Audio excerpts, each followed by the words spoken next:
Welcome, everyone. It's a new week in Shadowlands. It's a new reset.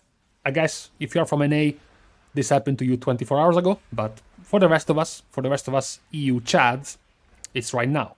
So, what is worth mentioning this week? Well, guys, we are in the downtrend phase of the expansion. There isn't really much to point out. What renown are we getting this week? Nothing. We are capped. What about the new Covenant campaign? That there is no Covenant campaign. What about the raid progression? That there isn't a raid progression. There is like 800 guilds that killed the Natrius. There isn't really much to talk about, but there are a few interesting things worth pointing out. Let's start with the PSA of the weekly world boss, this week being Oromanomi, Os. The Ever Branching in Ardenweald. This is important in case you are new, you just started to play. I don't know why you're starting to play the expansion right now. I'm not gonna judge you, but maybe you are leveling a new character. You're thinking about re-rolling because you're a chronic alcoholic. This is already your 7th character. You're trying to level up and you already imagine yourself pushing plus 20 keys or being the leader, main tank of a raid group. And then 2 weeks later, you already re-rolled to a different character. Again, I won't be judging, but in case you are one of those people, world bosses are still those little pieces of shit which drop a certain pattern, a certain recipe for your legendary. And because they are on a rotation, I feel like it's worth mentioning when they actually happen to be available. This week with Oranomonos, you have Memory of the Verdant Infusion for Rest Druids, you have Memory of Surging Shots for Marksmanship Hunter, and Memory of a Feathered Incantation for Fire Mage. Now, are any of these worth picking up? Should you mark them on your calendar to actually remember doing this week? Because they drop a memory worth for the spec you want to play. You want one of your alts to play and whatnot.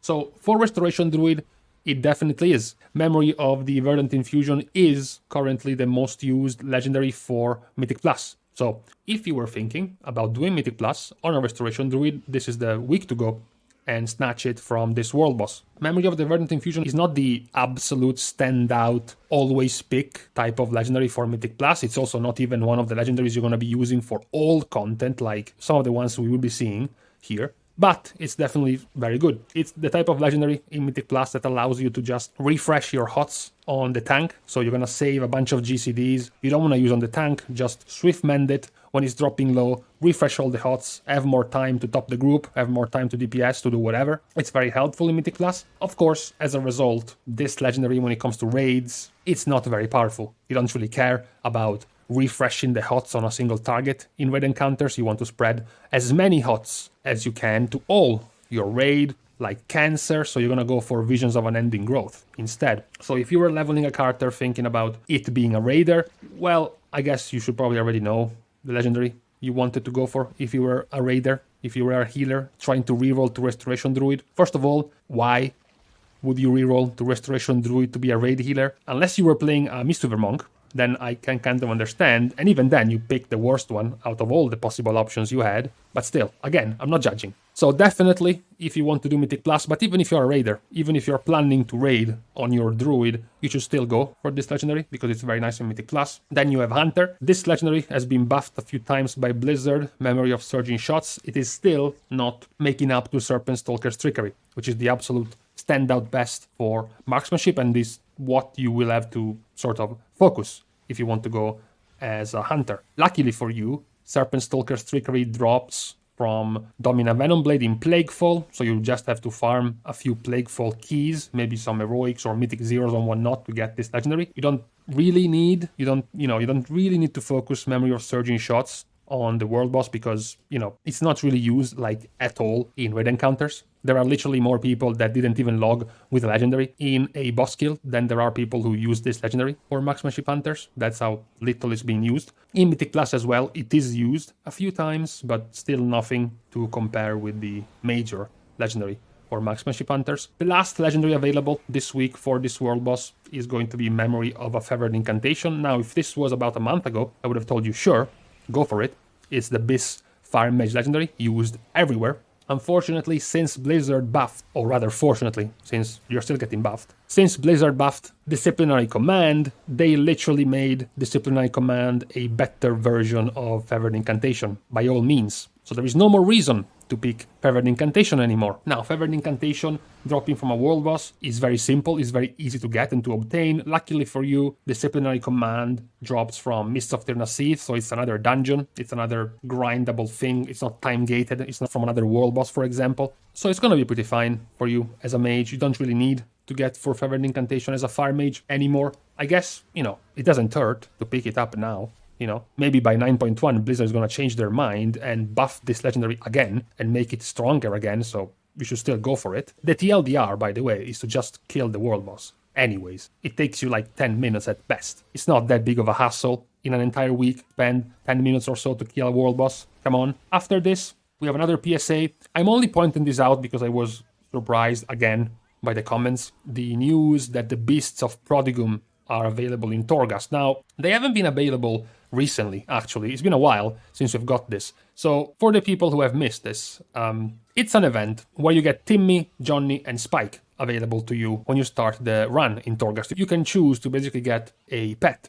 Valiok is going to be a small, squishy guy who is going to screech every 15 seconds, silencing all mobs. So this is very good, especially if you're a spec with not very good interrupts. Then you have Naltari, Johnny, who is going to give you basically a pseudo Bloodlust, 30% taste for 12 seconds, and then you have Spike, which is the big, fat tank Horgul. He's just gonna taunt, AoE taunt enemies. And then you can just progress your Torghast run, getting your upgrade options for pets as well. Now, the runs themselves don't become harder just because the pets are available, so you can still completely ignore them and continue to go on your way like you usually do, and stomp floor 8 of Torghast with your normal build without having to go for pets. This is just a, you know, a diverse thing, just diversify a little bit. There are some cool things, you know, you can do when you're trying to play with this. You can, for example, go for Runic Etchings to massively increase their health, and then go for Volatile Augury, which makes them blow up when they drop at low HP for 50% of their max health. So all of the max health that you stacked on top of it is going to blow up in a massive AoE. That's pretty cool. But beyond that, it's just some nice little extra help for your weekly Torghast runs. The reason why I'm pointing this out is because, as usual, people are restless. People like to complain whenever there is any window to complain. So the general answer to this Beast of Prodigum event being available is there is no reward behind this, so there is no point in doing it. Okay, sure. I guess your ADHD Zoomer adult brain has taught you that you only do things if you expect a reward. Quick, easy, and fast. Do something, get a loot box, get a mystery chest to get something cool. You know, this is just an event for something you were doing anyways, and now you get something extra. It's like, whatever, man. It doesn't really affect you in any way. If anything, is gonna change up a little bit your run and nothing else. It's not that bad. I wouldn't get mad at it. I wouldn't be spiteful at this event whatsoever. So this type of attitude is basically why I have highlighted the Beast of Prodigum event being available. Something that I myself couldn't care less about. I just don't care at all. I just don't really think it's anything bad. So here is the event for the week for Torghast. Now, outside of these two PSAs, another couple of things for the week. Number one, we are on a new week of Mythic Plus. This is week 6 of the second round of weekly resets, so it's in total it's like week 18, I guess. This is the week with Tyrannical, Raging, and Explosive. It's the third week in our line of mild series of affixes. I pointed out that after the horrifying Tyrannical, Inspiring, and Necrotic, we would have gotten a nice 3 weeks of laid-back affixes. We got first Fortified, Sanguine, and Quaking. Then we got today, we are getting this week Tyrannical, Raging, and Explosive. Next week is going to be Fortified, Spiteful, and Volcanic, which is all, you know, it's all mild, it's all chill, it's fine. Of course, it's Tyrannical and not Fortified, so by default, it's going to be harder than the last week. But Raging and Explosive have the same benefit of Sanguine and Quaking. Their same benefit, if anything, is actually even better than last week, because the benefit of these affixes is that they will not make you lose time. Sanguine had the possible downside of you fucking up the pool, you fucking up the kiting in some way, and making the mobs regen HP, which means you have to take longer. So your key takes longer because of Sanguine. It could be taking longer. It's not as bad, of course, as Bolstering. It's not as bad as Necrotic. It's not as bad as Inspiring in terms of how much time you lose. But this week, you don't even have that. This week, you have Explosive, which makes you lose nothing, no time. You have Raging, which also makes you lose very little. The kiting on mobs happens anyways. We are in a kiting meta. So if you want to think about it with a glass half full mentality, raging has been nerfed, simply by the virtue of tanks kiting way more. So it's not that you have to lose time because you have to kite now. You were kiting anyways. Even if the mobs are getting enraged, doesn't matter, you were kiting them. Whatever. Sure, some mobs are gonna be pretty nasty when they enrage and you don't have enough enrage dispels to get rid of all of them. Luckily, it's a tyrannical week, so it's not gonna be as nasty. So all in all, it's still gonna be a pretty decent week for pushing, and mostly, primarily gated by tyrannical only, not the two other rotating affixes. The other point I wanted to make for this week is a point which is going to latch on the news regarding Classic Burning Crusade. No, I won't talk about Classic Burning Crusade, I only want to talk about the release date of 9.1 because I suddenly realized something. So, as you know, in case you don't care at all about the Burning Crusade Classic version of the game, Blizzard has entered the beta of the Classic Burning Crusade. So, they have to go through the beta cycle. As the beta cycle continues, you have to go into the pre-patch that is going to happen in Classic, in Vanilla Classic, whatever you want to call it. And then there's going to be the release. What I suddenly realized, which I forgot to point out last time I talked about the 9.1 release date for Shadowlands, is that Blizzard was able to benefit in these past couple of years, a little less than a couple of years, about being able to split their quarterly reports, basically being able to split the amount of subscribed players they have with way more surges of recurring subscribers, recurring player base, because now they didn't just have, hey, it's 8.0, it's BFA, hey, it's 8.1, it's 8.2, and it's 8.3 from BFA. They also had the patches from Classic, they had the patches from Vanilla. So we had this theory, this notion, that Blizzard would have used their Classic version of the game to alternate the releases with retail. So you have a big patch in Shadowlands, and then during the downtime period of Shadowlands, you release the thing from Classic. And then, 4 months later, 5 months later, you release the first big patch of Shadowlands, and then 3 to 4 months later, you release the patch for Classic. This would have allowed Activision to cook their numbers much better. What I missed about this is that 9.1 is basically going to be the latest, the longest wait for a major first patch of an expansion. Legion, BFA, only took 3 months to get the first patch. Some patches before that, like Mists or even Cataclysm, took 2.5 months, 4 months. For Shadowlands, on the other hand, with the expansion releasing the 23rd of November, and by the way, that was delayed, right? It was supposed to be even earlier than that. We are already in April with no patch in sight. Very likely, almost certainly, it won't be in May either. Now we are starting to get into having to be positive, having to be optimistic to think about a June release for 9.1. So we are talking about over 7 months of wait for the first patch, which in return is going to raise the question, what about the release of TBC? Because now you have the first major patch of Shadowlands, which is pretty big. It's not like BFA's first patch, which was just BOD. No new zone, no new dungeon, just basically a raid, and that's it. This new patch is going to have an entire new zone, an entire new mega dungeon, plus an entire new raid, and I guess a few other things Blizzard hasn't mentioned yet. And we still don't have the release date for that and the release date for TBC. There was a leak, we don't know what that is, but it was a string being leaked from the data mining about the 18th of May for TBC. Maybe it was just a pre-patch for Classic, we don't know exactly what that is. But with the beta already being live for TBC, even before 9.1, that is an interesting question to have, whether or not Blizzard is going to essentially stumble in this, I guess, successful strategy they had of splitting the releases between Classic and retail to keep up the numbers of their player base. Because now it looks like they are on a collision course, It looks like TBC is bound to be released very close to 9.1. If 9.1 is releasing in July, then when are you releasing TBC? If you're releasing it in May, it's very close to July. If you're releasing it in August or September, it's still very close to July.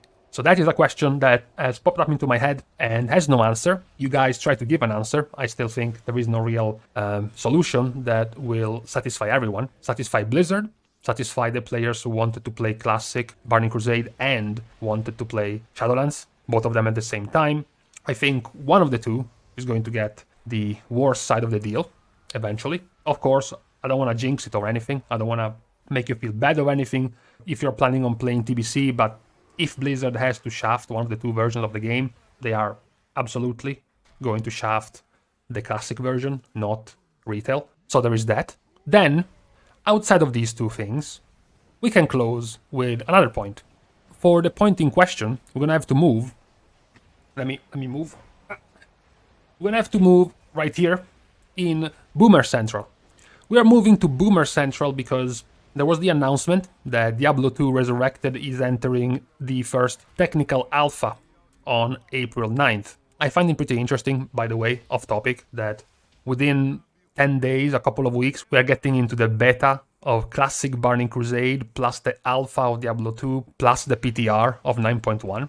So that's very busy. However, what we're talking about in the Boomer Center is how many of you have actually played Diablo 2. Because at the risk of feeling old, Diablo 2 is 21 years old, ladies and gentlemen. So Diablo 2 Resurrected is coming out. To be fair, it doesn't even look like it's one of those remake, remaster abominations that came out in these past few years. This absolutely pathetic cash grabs of dying companies trying to revive a genre or revive a title and failing miserably. This looks like it's done a little bit better, you know, barring some of the bad updates on the models. Particularly the Amazon was a pretty jarring one, but beyond that, the Diablo 2 Remaster is starting the alpha soon, so I wanted to know how many of you actually remember playing the game, you know, in 2000, even, 1, 2, 3, 4, 5, when they were kids, teenagers, or whatnot, and how many of you have never even played Diablo 2, and your first game was just Diablo 3,